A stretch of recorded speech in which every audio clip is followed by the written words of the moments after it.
He had, I think, 50 million followers on Twitter, millions of subscribers on YouTube, and basically he lost all his social media in 1 week. Why? If the president of the US can lose all his social media, nobody is protected, right? The one that really crushed everything else was, for the first time in 2 years, the launch I did with his model actually was. That was Olivier Roland, 16 years online and one of the biggest French-speaking creators on the planet. And he sold the same flagship course for 15 years. And he pulls 3,000 to 4,000 free organic leads a month just from his content alone. Today, we're talking about the launch model that for the first time in 2 years beat his previous launch, the AI-generated title that doubled one of his videos, and the one lead magnet that most creators would never have the guts to publish. And wait until you hear what his own members started telling new prospects mid-launch.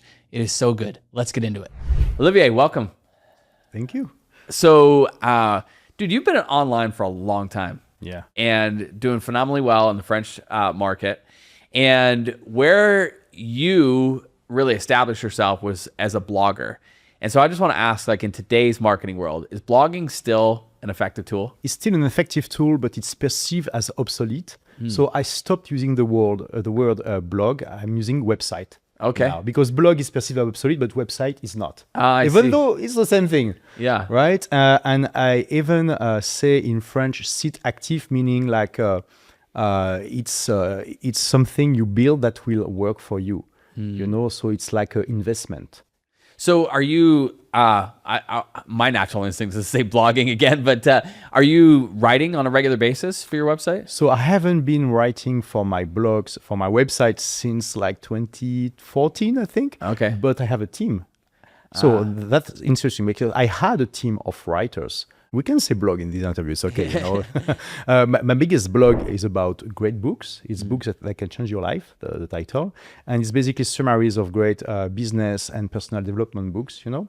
And still my most visited website, the one that brings most of my leads, organic leads, you know? So it's very easy to delegate. Yeah. Right? Because you just ask people to read books and write summaries, right?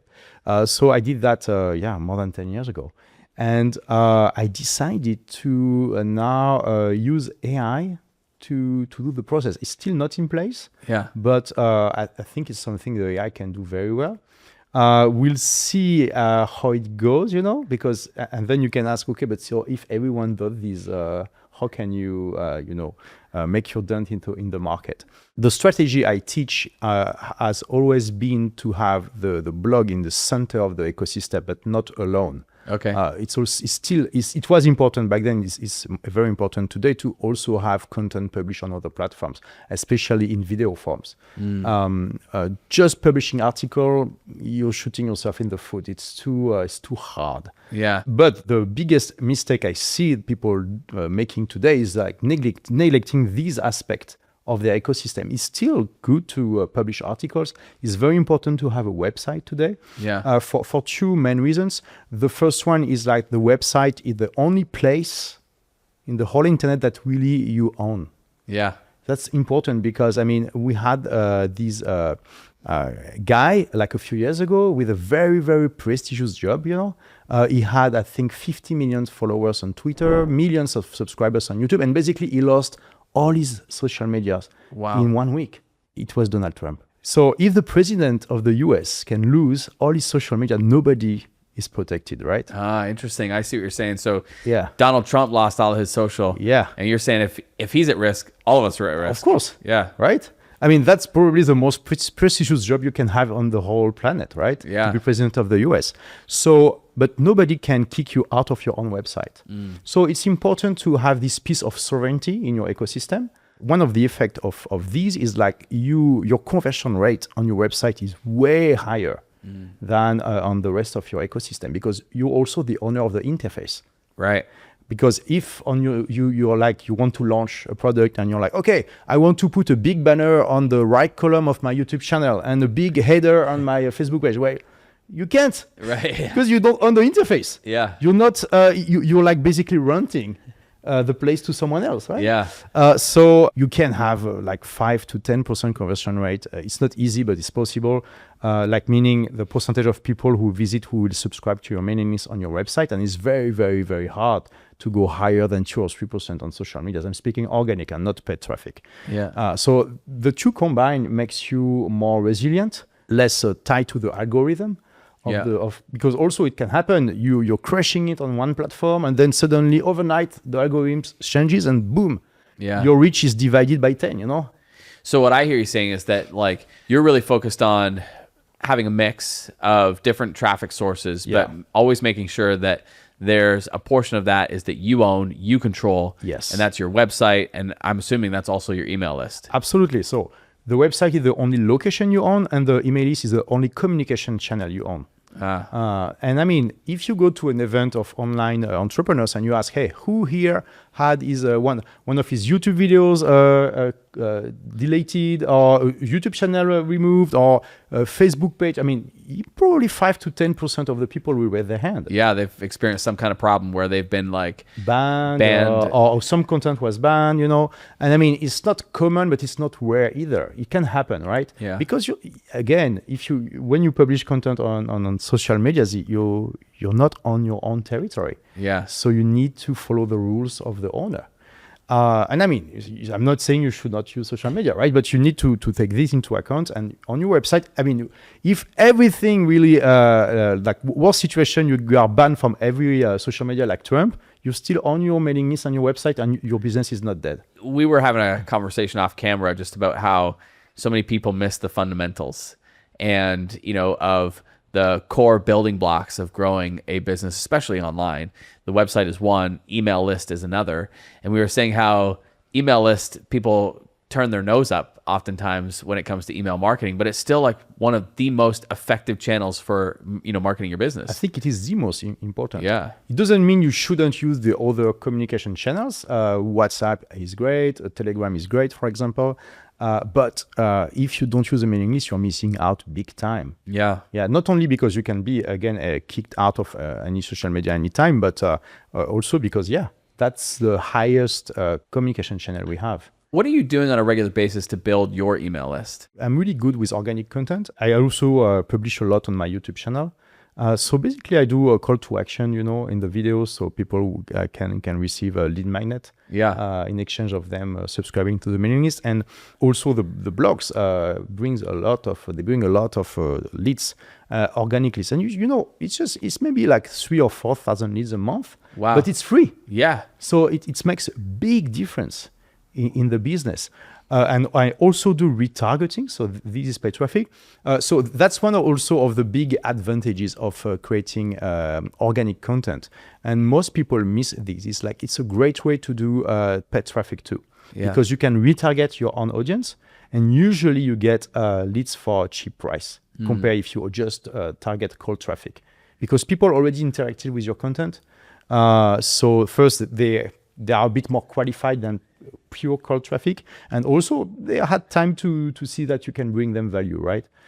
So for example, if you watch one of my videos on the YouTube channel, then you will see a video of me saying, hey, hello, maybe you saw one of my videos recently, and maybe you want to go deeper into the subject by receiving these bonus, blah, blah, blah, So you're producing content on YouTube and the social channels, and then you're retargeting those viewers to come join your email list. But also the traffic of my blogs. Yeah.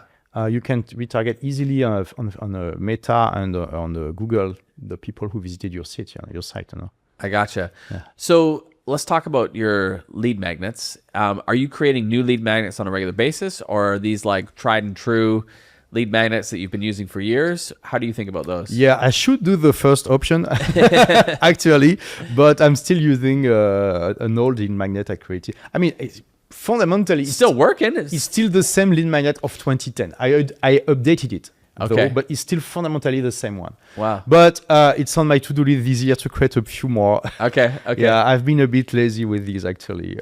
So in your YouTube videos, you just naturally find a way to draw people back to it? Oh, yeah. Oh, sorry. I created a new lead magnet recently using bucket.io, which was created by Ryan Levesque. Yeah. It's a quiz And I started to promote it on my YouTube channel, and it's starting to bring really qualified leads. Okay. Quiz are good lead magnets because you can ask qualifying questions in the quiz, and so it's great. You can then give the leads to a sales team, and they can call them. Why would they want to fill out the quiz? What's the quiz about? Oh, yeah. So I just published a book a few months ago about basically the disruption of the nation state by the internet. So it's like, it seems complicated, but basically why internet is disrupting the state, and how it's going to, you will pay more to have less in many Western countries, especially in the French-speaking world, and how you can thrive in this new world. Okay. And so the quiz is, are you ready to expatriate now? You know, so people want to feel it, to know where they are, you know, to have more clarity on their own situation, because at the end they receive an email with their results, like, you know, yes, you're ready, you should actually leave yesterday. Or no, you're just dreaming right now, you need to put in place some stuff, you know. I see. Yeah. So it's the quiz helps them determine how ready they are to, you know, leave. Yeah. Okay. Yeah. Got it. So, for example, for someone like you, it could be: are you ready to start your own company? Do you have what it takes to be an online entrepreneur? This kind of thing. People are curious to know. I see. You know, something about themselves. So that's all set up in bucket, and then what you're saying is the other benefit is that you are able to see, you know, so much about those people and can direct, you know, different offers to them based on, you know, where they're at. Yeah, you can even ask them what is their budget, to the budget they're willing to invest to realize their dreams, because it's also an indicator of how serious they are, right? But then it's also very interesting for you and your sales team. Yeah, amazing. Okay, so content's a big piece. Obviously, you talked about YouTube. I want to unpack this because this is something that you're really, really skilled at, and you've been creating content for YouTube consistently for years. What does your content production flow look like? How often do you produce? How do you create your videos? Let's talk us through that. Yeah, so it changed quite a lot in the last few years. I was not as frequent in my publication as I should have, so I decided to kick myself in the butt again and do a challenge of one video a day for 90 days. One video a day? Yeah. How long are these videos? It depends, you know. It's like it can range from like 5 minutes to 25, 30 minutes, you know. Wow, dude, that's a lot of content. Yeah, that's a lot of content. I did a mix of shooting in studios with a prompter, and just me with my camera wandering around, you know, because I travel a lot, and also it's just a way to make my audience travel with me, you know. And actually, after 75 videos, I decided to transform the challenge, and I told them to transmute it. That's what I said, you know. And instead of doing the last 15 videos one a day, I will do one video a week for 6 months. And I think it's better, actually. Okay. Yeah, because it's hard with one video a day to really go deep into the subject. Of course, with AI, you can go way faster than before. But I don't want AI to create like everything, you know. I want to use AI to accelerate the content I want to create. So my flow is like, I will talk with ChatGPT, saying, okay, I want to talk about these. I give ChatGPT my books. I have books that are more than 500 pages, so it helps. Yeah, your books are meaty. Yeah, you can use them for workout in the morning, no problem, you know. So that's great, because then the AI has a lot of content from me, you know, and I can tell the AI, okay, based on the content of my books, give me 10 subjects that you think have good chance of being viral on YouTube, for example. And then I start from there, and then we work together. And then the AI will write the script with my instruction, and then I will modify the script, because usually it's not 100% ready, you know. Yeah. And then I will read the video with the prompter. But so these kind of challenges is great if you're not publishing frequently enough to kick yourself in the butt, but also to do some kind of research. Yeah. Because very fast you create a lot of content with different angles and stuff, and you see what sticks and what doesn't.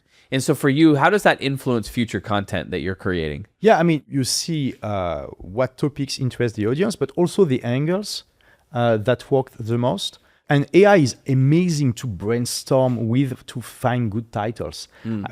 every one of my videos, I give the AI the whole script and instructions with knowledge and what kind of titles we want to see.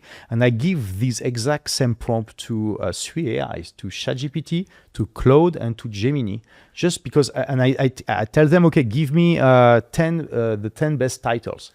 And it's good when you combine 3 AIs like this because they have different text.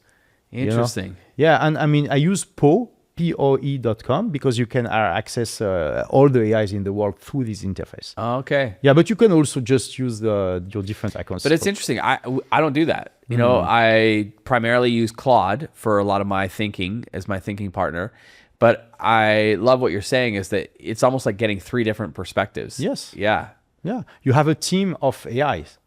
Interesting. Yeah. And so when you want to brainstorm to have many ideas, it's a great idea to ask different AIs. Yeah. The model is trained differently. There are subtleties, you know. And for example, I publish a video of recap of my of last year, 2025. And I mean, I tried 3 titles, 2 titles that were like, okay, my year of my 7-month trips in, and the one that really crushed everything else was Bye Bye Dubai, because I left Dubai. And actually, I didn't think about it myself. The AI gave me this, and I was like, and people loved it because they knew I love Dubai, and they were curious to know. Yeah. But it probably doubled the performance of the video, just this title compared to the other ones. Yeah, because it makes sense when in hindsight, because most people are wanting to go to Dubai, and then you're saying bye-bye Dubai. Yes. It's like this, what's and going also, on there? it contradicts everything I said before. Yeah. Because I always said I love Dubai. I still love Dubai for the record. I'm seeing the video. I still love Dubai. Just I felt the call of adventure to go somewhere else. Yeah. So, but I didn't think of it myself, you know. And people don't want to see a recap of the previous year, but they are curious to know why I left Dubai. Yeah. You know? Okay. Interesting. Yeah. So let's talk about when you have got the traffic, you have been building your email list. Let's talk about promotions, because you have been successfully, selling your products through launches. Yeah. And you just recently, though, made a change to the way in which you're doing those launches. Yeah. So can you talk to us about what you used to do before and what you're doing now? Hey, real quick, Olivier's about to walk through the exact launch model that for the first time in 2 years beat his previous launch. And I know you might be watching this somewhere where you can't take notes. Maybe you're in your car, on a run, or at the gym. Don't sweat it. I've put together all the notes for you, and his 5K hybrid launch playbook, his 3 AI title brainstorm workflow, and his sovereignty stack are all in the free resource kit linked in the description. So just sit back and enjoy the conversation. I've been using launches for like 16 years now. And I've tried many different strategies. It is the best method to sell online, period. It's like the most powerful. Not only it's great for sales, but it makes also people happy. Even the non-buyers are happy to follow the launch. And also it positions you as an expert. So what would a typical launch look like for you? So, it's like typically 4 or 5 PLCs, So back in the days, we were doing pre-recorded videos, and I switched to live videos in 2021, I think. And I want to give people context if they're not familiar. Like a PLC would be like almost like a chunk of content. Yeah. Yeah. Yeah, basically the goal of a launch is to demonstrate that you know what you're talking about and you can help the people. And how you demonstrate? But you help the people. Yeah. That's the best way to demonstrate it, And also, it's really position your product as something amazing that basically, if you do it right, a portion of your audience will beg you to take their money at the end, right? Which is amazing. And even the non-buyers will be happy. Most of them will be happy to have followed the launch because they will have learned really concrete stuff that they can apply in their life.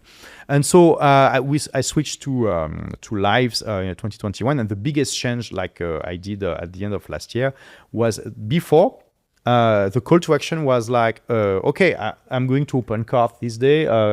click on the link to join us, so people will buy by themselves. So you're building up to this moment when you open cart, now people can buy the thing that you've been building up to. Yeah. And so that was the old model. What are you doing now? So the launch started to go down, it happened with many people in many different industries, many different countries. And so are starting to think about what to do to make the launches grow again.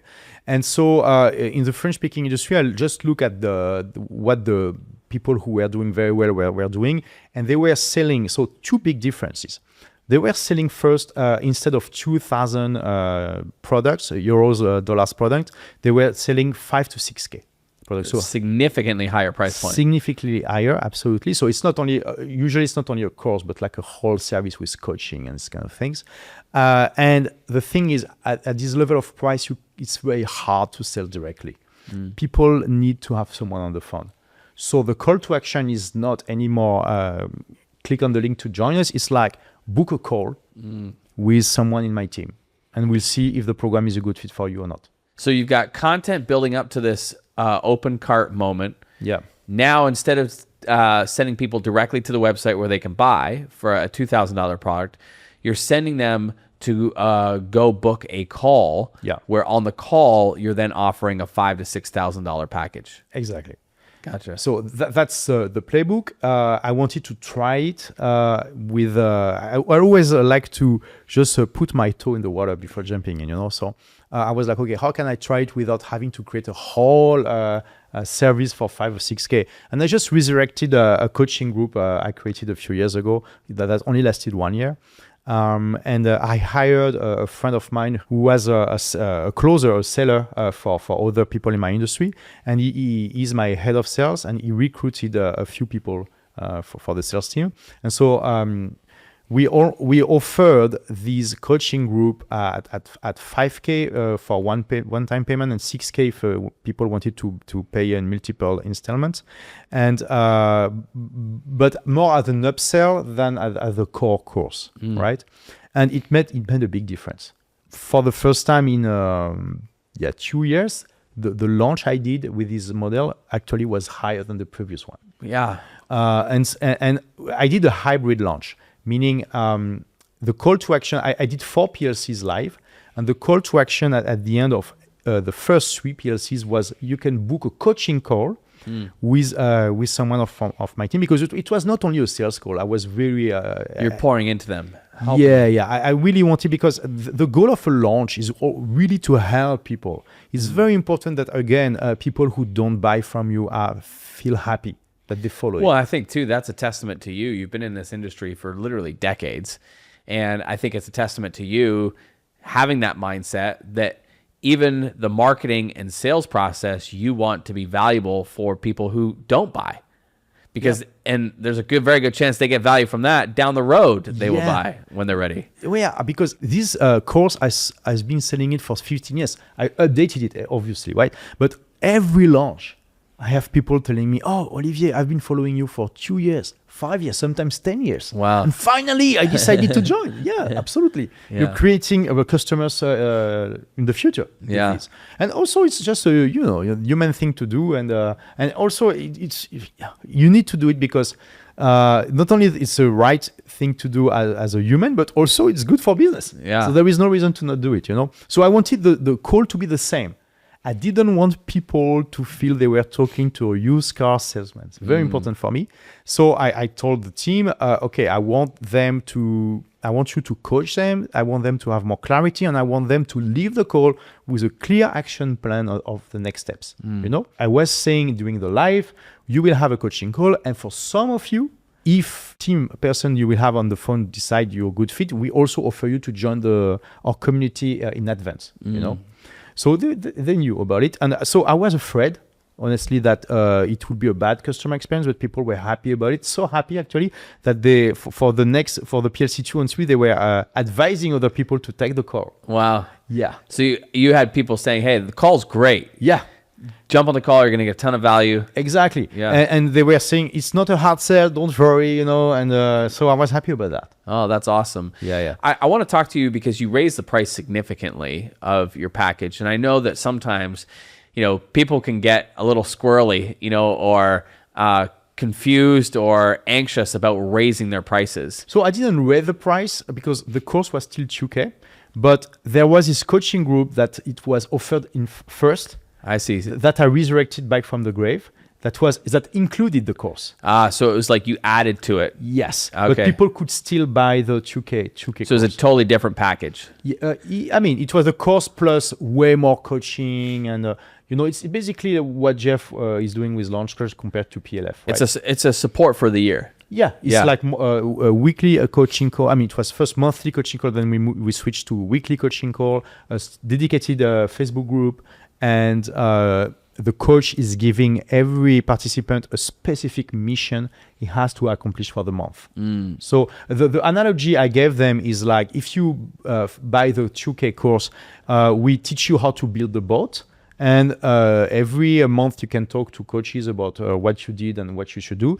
And if you buy the coaching group, we build the boat with you. I mean, you build the boat and the coach gives you instruction at every step, and make sure you don't make any mistake. What advice would you give for people when their launches aren't going according to plan and they know that something needs to change, but they don't know what? How did you discover this was going to be the thing? When a launch doesn't go well, there are so many things that can be the reason, right? So what is great about launches, and Jeff Walker has been saying that for years, it's a great way to have a conversation with the market. Yeah. So first, I would always advise to never try a new offer with a launch. It's too much work. If it doesn't work, you will have wasted weeks of work. It's always better to try a new offer with webinars. Because a webinar is not as powerful, but it's way less work. You can create a webinar presentation in one day, maybe two, and then it's like a few hours of your time. And then you can see, you can adjust, and it's still real time, so you can still converse with the people. You can survey them after the webinar if the offer was not good. If it didn't sell well. But when you do that, when you have a good offer, it's really hard to fail at a launch. Even if you follow only half, what I see when my students fail at their launch is like they didn't test their offer enough, or they didn't really follow the methodology, and they think they are launching, but they are not launching. And what I hear you saying is that it's not necessarily the launch is bad, it's just the offer is bad. Yeah. If it happens, it can happen sometimes. You just survey the people, you look at the comments they publish, and you can give everything to an AI now. So it's also way faster than before. And ideally, you can even talk to them, like call a few of them. It's always good to have a good conversation about because usually when it doesn't work, the methodology is 100% proven. We know it works. So either you didn't follow the methodology enough, or the offer is not good. There is not really any other possibility. Sometimes, there is a problem in the market and or in the economy, right? But yeah. This has been great. Thank you for taking the time. As we look to wrap up, I want to get your insights for people right now who are looking to grow their business, improve their marketing. What advice would you give them? Well, ideally, you want to try. So you should give yourself challenges. Like I gave myself the challenge of doing one video a day for 90 days. I will give myself the challenge of creating one new lead magnet per week for 1 month. Wow. Yeah. So see, I try to identify where I procrastinate and where I should put more action. Yeah. And then to give yourself a challenge and publicly to say to your audience is a great way to create accountability for yourself and also a sense of adventure and excitement. It's interesting as you say that, like this podcast came back after being, on the shelf for 4.5 years because we publicly declared that we would start it on my birthday. And as soon as we set the date, it's like it put everything in motion. Yeah, exactly. So it works very well. That's also how I started the blog that allowed me to become a a professional online entrepreneur. Like the blog about books, the challenge I gave myself was to read 52 amazing business books in 52 weeks and to write, to publish one summary a week, you know? So yeah, when you just declare to the world your challenge, you don't want to fail in public. Yeah. So it gives you a good motivation to act and not to think too much. Great advice. Thank you for today. Where can people go to connect with you? So in English, they can read my book, The Way of the Intelligent Rebel. I have a very small channel in English called Olivier Roland English. And for people who speak French, just type my name on YouTube, on Google. And all right, dude. Well, thank you so much, man. That was awesome. Thank you, man. That was Olivier Roland. And if this episode shifted how you think about your launch, your lead magnet, or how you are using AI in your content, hit subscribe because we got new episodes. They're going to drop every single week. I put together a free resource kit with Olivier's 5K hybrid launch playbook, his 3 AI title brainstorm workflow, and his sovereignty stack for the 2 things every creator owns. Just scan the QR code or grab the link in the description. Now, next week, we have Sarah Williams. She built a multi-million-dollar membership business, and she is one of the smartest operators I know on the recurring revenue model. And we're getting into the exact moves that she uses to keep members year after year. You won't want to miss it.